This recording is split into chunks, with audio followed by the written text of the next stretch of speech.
ತನ್ನದೇ ಆದಂತಹ ಒಂದು ಶಿಕ್ಷಣ ಇಲಾಖೆಯ ಒಂದು ನಿಯಮಗಳನ್ನ ಪಾಲಿಸಿ ಅವರ ಒಂದು ನೇತೃತ್ವದಲ್ಲಿ ನಡೆಸ್ತಾ ಇದ್ದೇವೆ. ಅವರು ಕಾಯಕವೇ ಕೈಲಾಸ,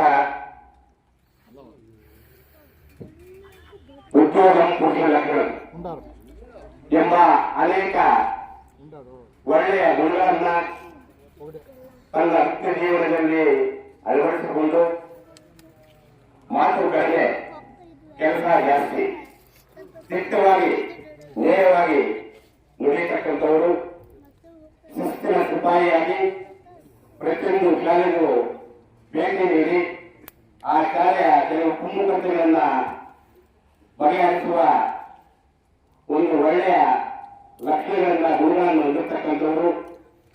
ಈ ಒಂದು ಮುಳಬಾಗಿಲು ತಾಲೂಕಿಗೆ ಹೊಸದಾಗಿ ಕ್ಷೇತ್ರ ಶಿಕ್ಷಣ ಅಧಿಕಾರಿಯಾಗಿ ಆಗಮಿಸಿರ್ತಕ್ಕಂಥ ರಾಮಚಂದ್ರಪ್ಪ ಸಾರ್ ಅವರ ನೇತೃತ್ವದಲ್ಲಿ ನಡೆಸ್ತಾ ಇದ್ದೀವಿ. ದಯವಿಟ್ಟು ಒಂದು 2 ನಿಮಿಷ ಕಾಲಾವಧಿ ಕೊಡಿ. ಅವರು ನಮಗೆ ವರ್ಷಕ್ಕೆ 2 ಸಾರಿ ಸಿಗ್ಬೋದಷ್ಟೇ, ಅಪರೂಪ ಅವ್ರು ಭೇಟಿ.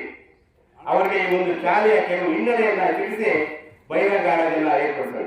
ಮುಡಿಯೂರು ಹಿರಿಯ ಪ್ರಾಥಮಿಕ ಶಾಲೆ 1905ರಲ್ಲಿ ಪ್ರಾರಂಭವಾಗಿ ಸುಮಾರು 130 ವರ್ಷಗಳ ಒಂದು ಇತಿಹಾಸವನ್ನು ಹೊಂದಿರತಕ್ಕಂಥ ಒಂದು ಈ ಶಾಲೆ.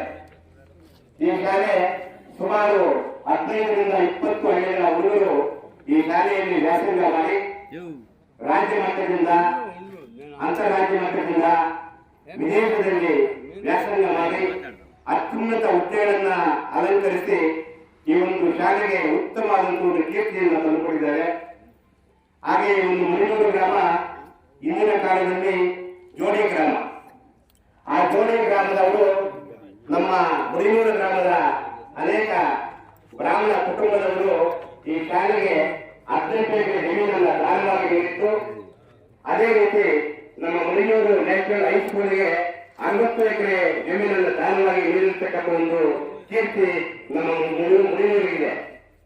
ಆ ಒಂದು ಹಿನ್ನೆಲೆಯಲ್ಲಿ ಅವರ ದಾನವಾಗಿ ನೀಡಿರ್ತಕ್ಕಂಥ ಒಂದು ಜಮೀನಿನಲ್ಲಿ ಬೆಳೆದಿರ್ತಕ್ಕಂಥ ಈ ತೋಪನ್ನ ಇವತ್ತು ನಿಮ್ಮ ನೇತೃತ್ವದಲ್ಲಿ ನಡೆಸ್ತಾ ಇದ್ದೀವಿ. ಮುಂದೆ ಈ ಒಂದು ಶಾಲೆಗೆ ಬೇಕಾದಂತಹ ಎಲ್ಲ ಮೂಲ ಸೌಕರ್ಯಗಳನ್ನ ನೀವು ದಯಮಾಡಿ ಅರ್ತು ಈ ಎಲ್ಲ ಮೂಲಭೂತ ಸೌಕರ್ಯಗಳನ್ನ ಬಗೆಹರಿಸಬೇಕೆಂದು ತಮ್ಮಲ್ಲಿ ಕೇಳಿಕೊಳ್ತಾ ಮುಂದೆ ಹರಾಜಿನ ಪ್ರಕ್ರಿಯೆಯನ್ನ ಪ್ರಾರಂಭ ಮಾಡೋಣ.